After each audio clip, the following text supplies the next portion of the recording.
In progress. Mi querida Anti.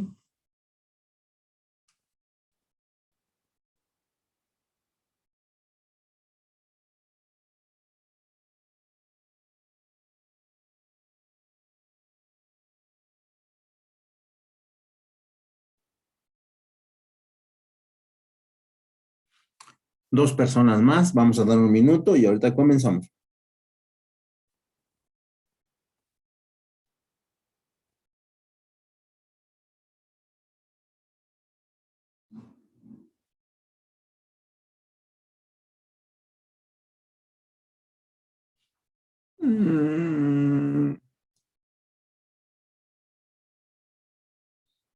Pues vamos a admitirlos.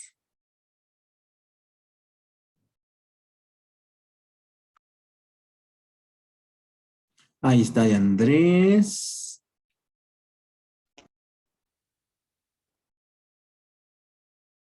Andrade. Ok, en un momentito comenzamos, no se esperen, vamos a ver si alguien más se conecta. Por favor.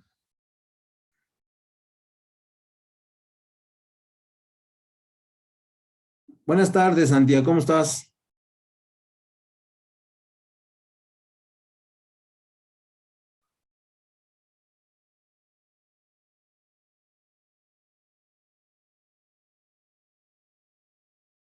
Bien, bien, gracias. ¿Cómo están tus papis?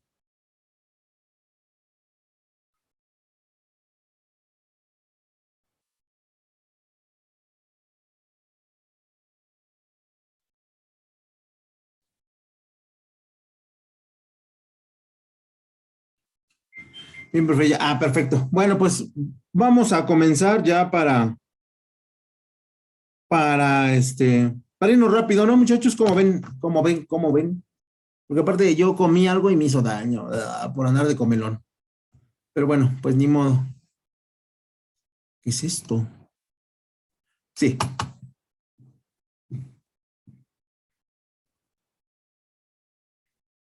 Ok, vamos a. Si me ven que salgo corriendo, no me pregunten, ¿eh? No, nada más no se espanten, regreso. Ahí está. Ok, vamos a ver el tema número 3 y que tiene que ver con la técnica de la recolección de los datos. ¿Sale? Entonces es lo que nosotros vamos a ir viendo para que lo tengamos muy consciente. Ah, ya está Susi. Bueno, vamos a comenzar. Dentro de la recolección de los datos, nosotros vamos a tener varios formatos en los cuales nosotros tenemos que decidir hacia dónde dirigirnos. Y el primero serían los datos internos y los datos externos. Evidentemente, de datos internos y externos hemos hablado mucho en diferentes temas, en diferentes materias y para diferentes departamentos. Y bueno, desde el punto de vista de la mercadotecnia y de la investigación de mercados, los datos internos son información generada desde dentro del negocio, ¿no? Donde vamos a analizar departamentos de finanzas, departamentos de producción, departamentos de ventas e incluso el departamento de contabilidad. Y los datos externos provienen del mercado, incluidos los clientes, los competidores, incluidos los productos sustitutos, incluidos los productos de carácter, bueno, no tan legal, ¿no? Entonces, por ahí debemos ser muy cuidadosos para hacer la recolección de los mismos. Por lo tanto, sobre de esos son los primeros datos que nosotros vamos a querer rescatar dentro de los datos internos y externos a la organización. Y Karen, Jocelyn. Después nosotros vamos a tener más específicamente, los datos internos pueden beneficiar a la empresa que desea mejorar la eficiencia y la productividad desde el punto de vista del producto, del servicio, de la marca, del concepto. Esto con la finalidad de generar, evidentemente, ganancia, y los datos externos están fuera de control de una empresa por las tendencias económicas, las regulaciones gubernamentales, los parámetros de la industria y pues prácticamente todas las variables que se podrían considerar, ¿no? Incluso la pandemia, ¿no? Que hoy seguimos en pandemia, podría ser considerada como un elemento externo del cual también tendríamos que sacar cierto tipo de información.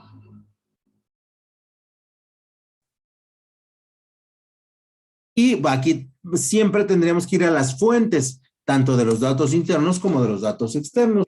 Y tendríamos que decir que hay tres tipos de fuentes de datos internos que pueden proporcionar a la empresa o líderes de la empresa información necesaria y precisa. ¿Sale? Y es por ello que, por ejemplo, la administración analiza mucho estas variables. Primero que nada, el departamento de ventas. El departamento de ventas sí nos da las condiciones de compra, los tiempos de compra, el volumen de compra, nos da el descontento por haber realizado la compra o el grado de satisfacción por haber realizado la compra. Todos estos elementos son bien, bien importantes y bien necesarios en el momento en que nosotros queremos desarrollar una investigación de mercados y queremos establecer hacia dónde la queremos dirigir. En el punto número 2 tenemos el departamento financiero que evidentemente nos va a dar el presupuesto para realizar nuestras investigaciones y de alguna otra manera, bueno, pues el departamento de finanzas nos dice cuánto podemos gastar para ejercerlo y de alguna otra manera hacer más completa o más limitada nuestra investigación de mercado. Y ella nos va a permitir de alguna u otra manera poder ir hacia adelante en términos de qué tanto podemos estudiar y qué tanto podemos seguir con el proceso de investigación de mercado en diferentes áreas.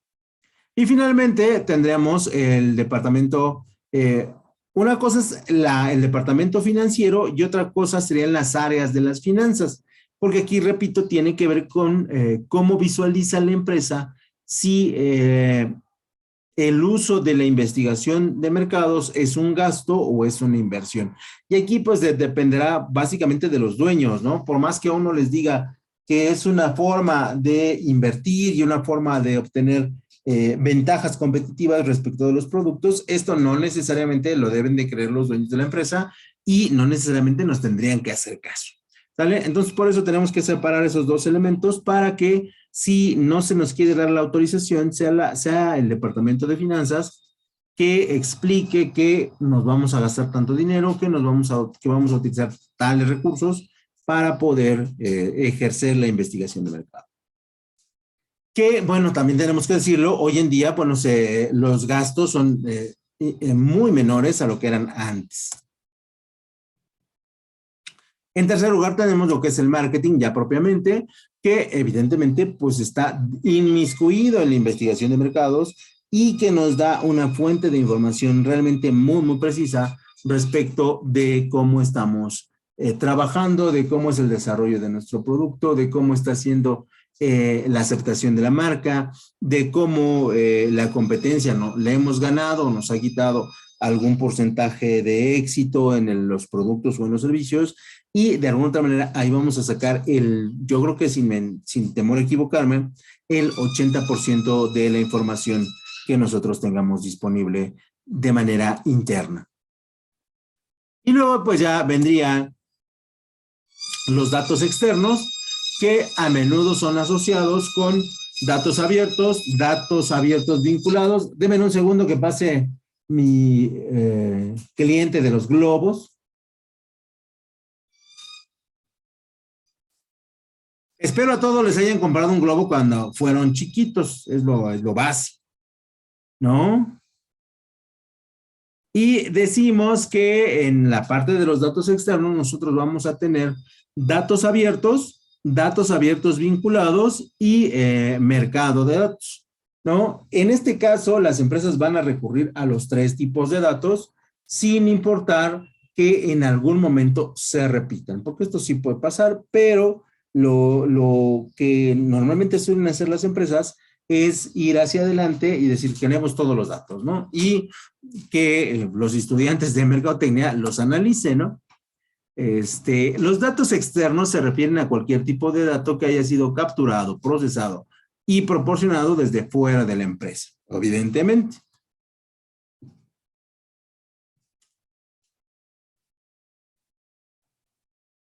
Y aquí vendrían los diferentes tipos de datos externos.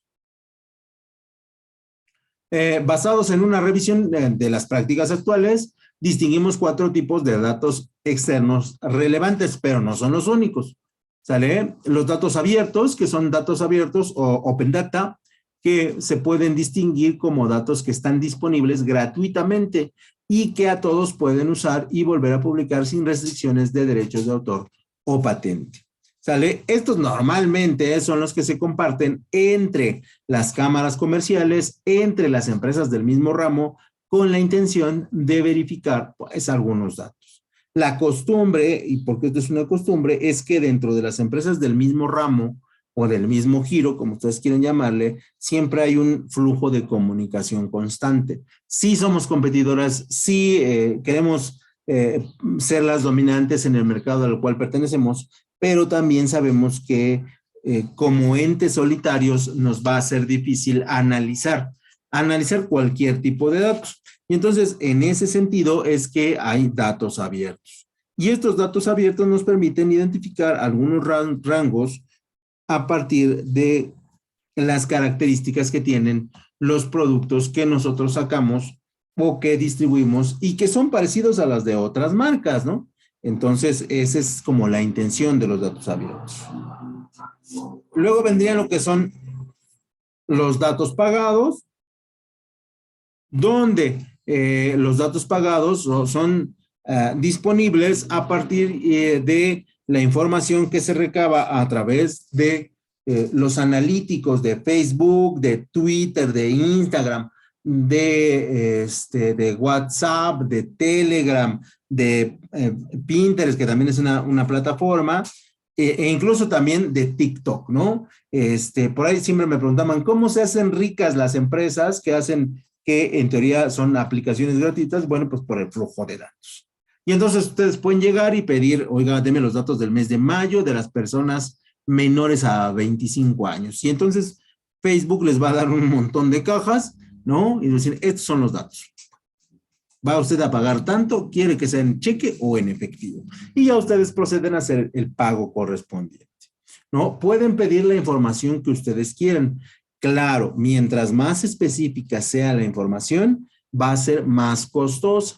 Específica que dame datos de personas de 12 años, de la Ciudad de México, de las alcaldías tal, y en el horario de las 3 de la tarde hasta las 8 de la noche, ¿no? Y entonces el algoritmo sí te lo va a dar, pero evidentemente le va a costar más trabajo revisar ese tipo de información y por lo tanto se te va a cobrar un poco más caro. Profesor, ¿eso puede ser como ejemplo Google? Ajá, sí, también, no, Google. Google pues, gana por eso, ¿verdad? También. Ajá, de hecho. Y no sé si ustedes han entrado a ver, por ejemplo, cuando les dejo trabajo, se entran a una página y te dicen, usamos cookies, ¿no?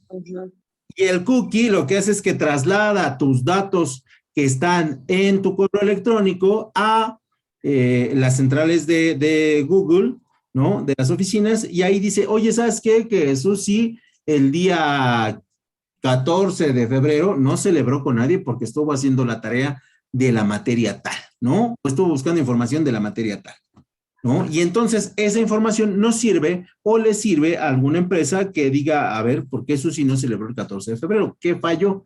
¿Qué campaña publicitaria no entró dentro de la perspectiva de gusto y género de Susi, ¿no?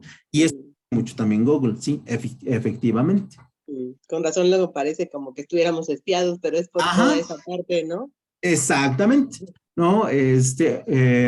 Repito, yo les decía, por ejemplo, en WhatsApp, no, o sea, si yo digo Susi, buenos días, no le importa, pero si digo Susi, buenos días, ¿viste el comercial del Super Bowl?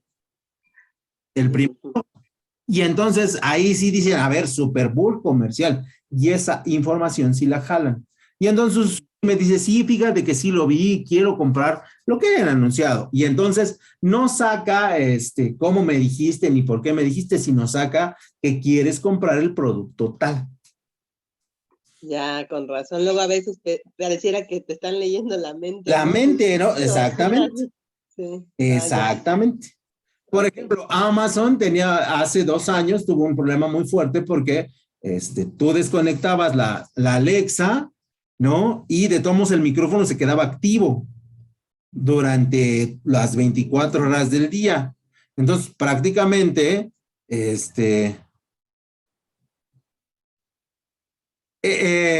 esa información, pues sabía a qué horas tú ibas al baño, a qué horas te levantabas y a qué horas hacías, pues lo que hacías en tu casa, ¿no?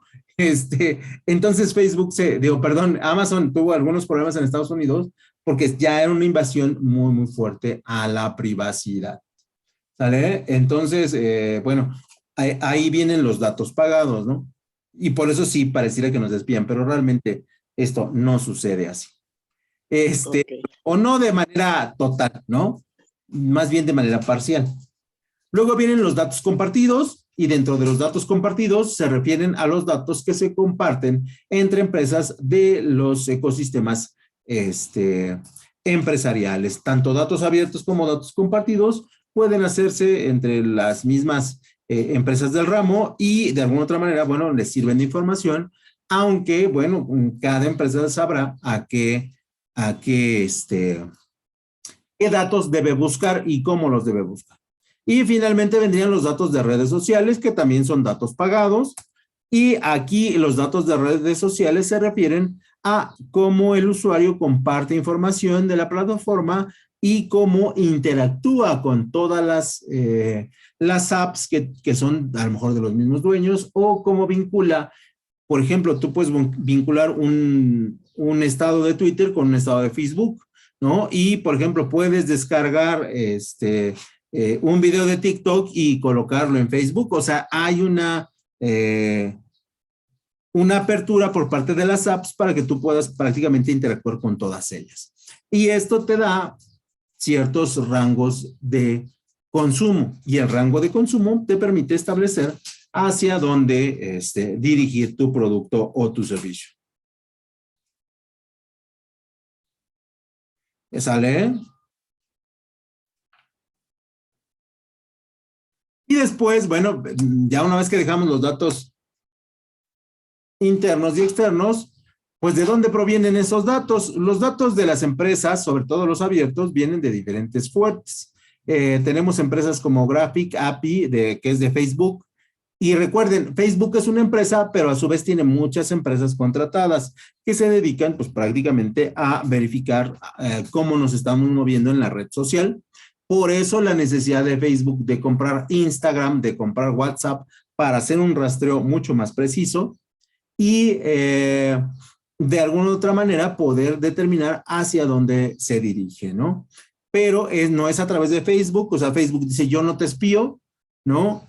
Realmente la que te puede espiar es Graphic API, pero yo no, ¿no? Y entonces, bueno, ahí ya se escudan en situaciones legales, ¿no? En las cuales pues prácticamente nadie puede hacer nada. También vienen los portales abiertos de la UE, ¿no? Aquí se incluyen datos likes como datos relativos a diversos sectores, datos que tienen que ver con trabajo, datos que tienen que ver con empleo, asuntos sociales, economía, finanzas, comercio, educación, comunicación, industria y tecnología.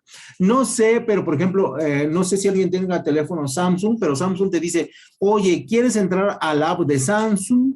Que te va a dar las noticias del clima, te va a dar las noticias del espectáculo, te va a dar las noticias del entretenimiento. Si le dices que sí y revisas sus páginas, pues Samsung de alguna u otra manera te estás echando ojo, ¿sale? Si entras a la plataforma LinkedIn, que no sé si la conozcan, ¿no? No sé si la conozcan, que es para realmente de puro empleo,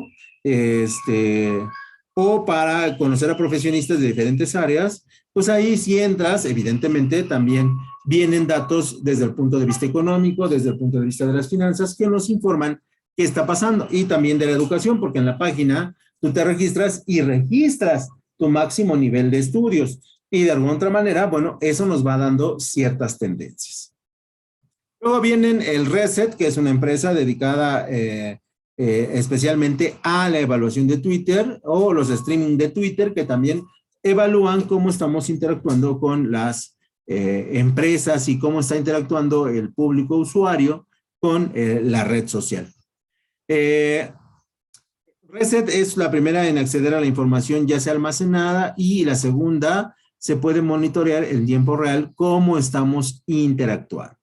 ¿Vale? Porque sí, evidentemente, si ustedes me dicen, profesor, todo se guarda, todas mis interacciones se guardan, sí, todas se guardan por lo menos durante 3 meses.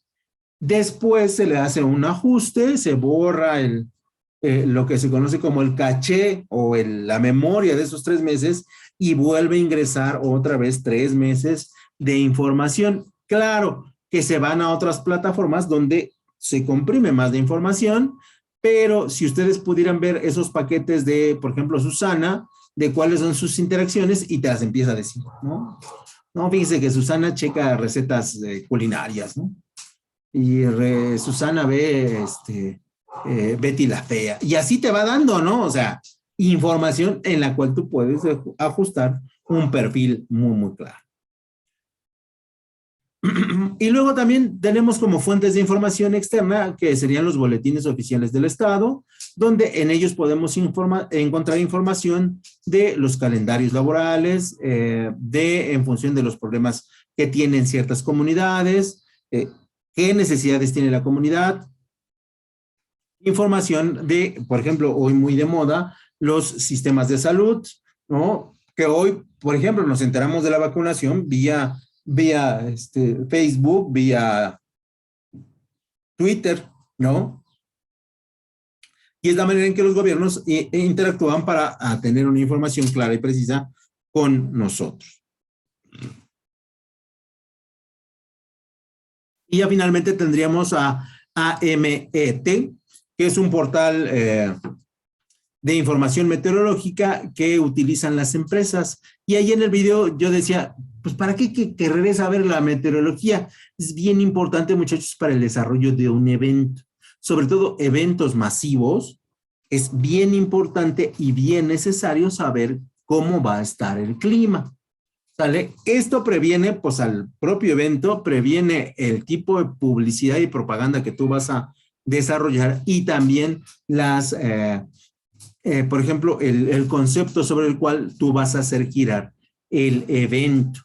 Esta se utiliza mucho, la última, AMET, para las campañas políticas. Muchísimo, muchachos, así, muchísimo. En Estados Unidos es bien importante, que tienen un país muy, muy grande y climas muy, muy diversos, para las campañas presidenciales, a ver si hacemos el evento en aire libre o si hacemos el evento en espacio cerrado. Y esto le permite a la campaña publicitaria ser mucho más exitosa en términos de la comodidad de las personas. ¿Sale? Luego tendremos nuestra segunda clasificación, que serían las fuentes de datos primarios y secundarios, donde la investigación de mercado utiliza diferentes fuentes de información, y estas se agrupan en 2 tipos: las fuentes de información primaria y las fuentes de información secundaria. ¿Sale? Las fuentes primarias se llaman cualitativas. ¿Por qué se llaman cualitativas? Bueno, porque van a ser una descripción de los procesos de decisiones de compra, las motivaciones de adquisición, los frenos que nosotros solitos nos ponemos de compra, y qué tan a profundidad podemos llegar en estas 4 variables, ¿no? ¿Quieren comprar algo? ¿Qué tan motivados están? 3 variables. ¿Qué tan decididos están y qué tantos frenos se ponen para lograr? El primer método de recopilación consiste en la investigación a un problema en torno a un número limitado de elementos a través de la discusión dada por un modelador, lo que nosotros conocemos como el grupo focal, que es importantísimo para hacer una recolección de datos primaria cualitativa. porque las personas del grupo focal nos van a informar de las cualidades positivas o negativas del producto. Las fuentes secundarias internas van a ser, y aquí a la inversa, las áreas y los departamentos de administración y finanzas son los mejores proveedores de la información. ¿Sale? Entonces, en la primaria son externas y en las secundarias son internas, pero prácticamente es muy similar al dato anterior, ¿no? A cómo se determina la información interna y la formación externa. Por lo tanto, las fuentes secundarias externas se van a hacer a través de categorías que se obtienen fuera de la empresa a partir de publicaciones, informes o similares. Pueden ser, por ejemplo, los censos nacionales de estudio, las cámaras que recogen información de sus empresas, los periódicos y las revistas. Luego, el tercer dato para obtener o para verificar datos o para corroborar datos son los datos continuos. Y los datos continuos siempre serán datos cuantitativos. Hacen referencia precisamente a la información tangible, lo que es obtenida mediante algún método de investigación. Y cuando hablamos de tangibles, nos referimos a tocar, sentir, oler, probar, degustar, ver, etc. Se denomina investigación cualitativa aquella que genera datos numéricos o estadísticos para cuantificar opiniones, comportamientos o cualquier otra variable que se haya definido para ser objeto de estudio. Entonces, los datos continuos se refieren al flujo constante de valores posibles de las variables de esos datos. No se restringen al valor entero, sino los datos cuantitativos continúan y se miden en lugar de contrastarse. ¿Cuántos de los 6 alumnos que yo tengo aquí van a tomar cerveza después de las 3 de la tarde? ¿Sale?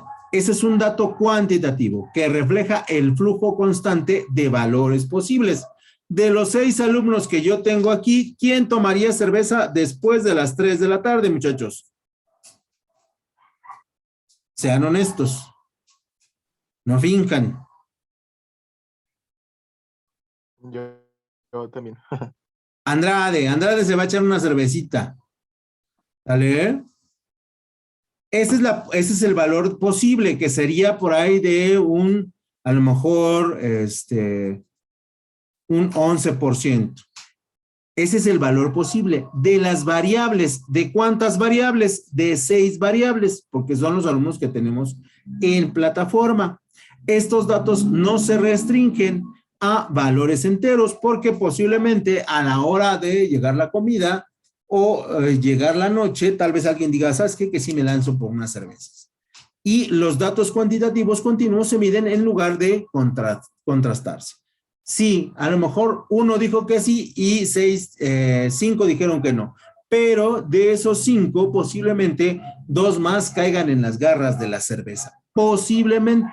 Y eso es lo que los datos continuos siempre están analizando. Y estos datos continuos, ojo, se pueden analizar a través, déjenme voy para atrás, no tanto, sí va a tener que ser bastante, a través, un segundo, siempre a través, es el que estaba buscando, de los datos externos de fuentes que nosotros tengamos, donde tengamos una interacción.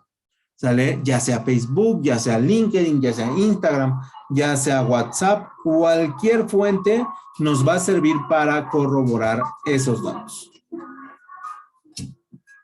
Esperemos a que pase mi amigo de los helados. Datos continuos. Y aquí está. Entonces, esos datos continuos se pueden analizar de esa manera y se pueden contrastar, que es la parte más importante. Un segundo, muchachos.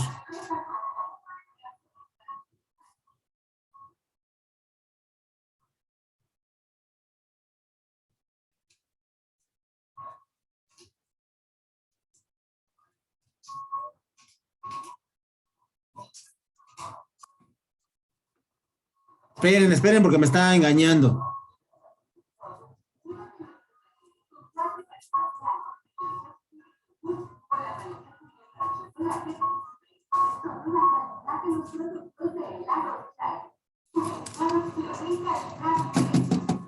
A ver si me escuchan, muchachos.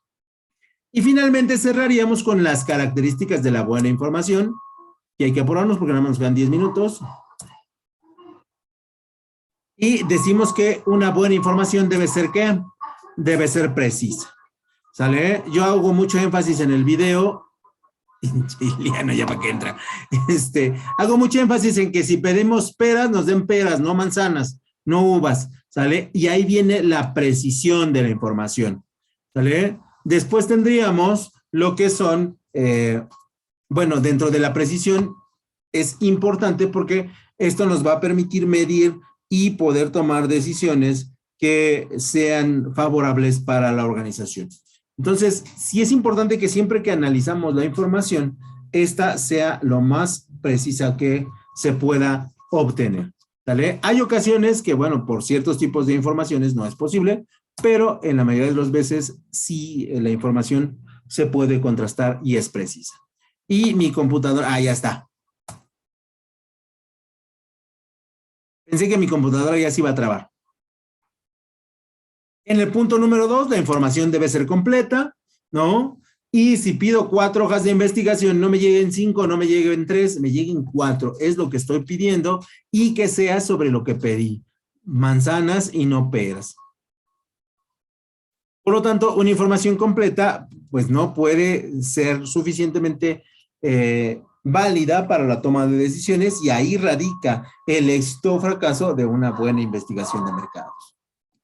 Luego vendría como punto número 3, si no me equivoco, lo que es que la información sea compatible y dentro de la información que sea compatible se encuentra no solo la información en sí misma, sino también la forma en que se puede combinar con otra información. ¿Vale?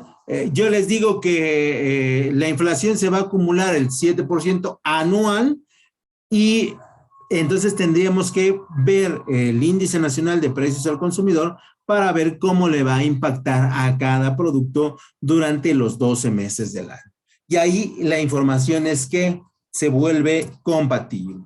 Esto ocurre a menudo cuando la información implica a varios sistemas que trabajan juntos y están integrados por datos. ¿Vale? Ese es uno de los trabajos más interesantes del administrador, hacer que la información que está dispersa se una para obtener una toma de decisiones. Después, como cuarto elemento, la información debe estar orientada al usuario, no al que la escribió, no al que la va a analizar años después, ¿no? Está orientada a quien la va a usar y va a tomar decisiones con ella. La información debe ser comunicada en un estilo, formato, detalle y complejidad que sea compatible con las necesidades de los usuarios de la información, por supuesto. ¿Qué quiere decir esto? Si ustedes le van a explicar al director general de la empresa el motivo de la investigación de mercados, deben estar orientadas las palabras para que las entiendan. Pero si se las van a explicar a los dueños de la empresa, tal vez, y solamente digo tal vez como ejemplo, la información tenga que ser menos técnica y mucho más digerible para que el dueño de la empresa la pueda entender. Como quinto elemento, la información debe ser relevante, ¿no?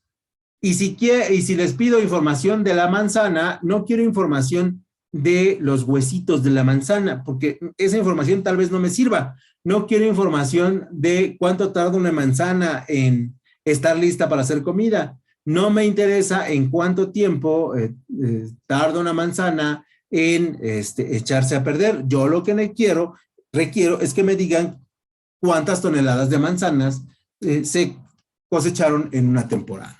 Y eso es lo que es relevante, pero para que haya relevancia se necesita explicar a detalle qué es lo que se pide o qué es lo que se quiere.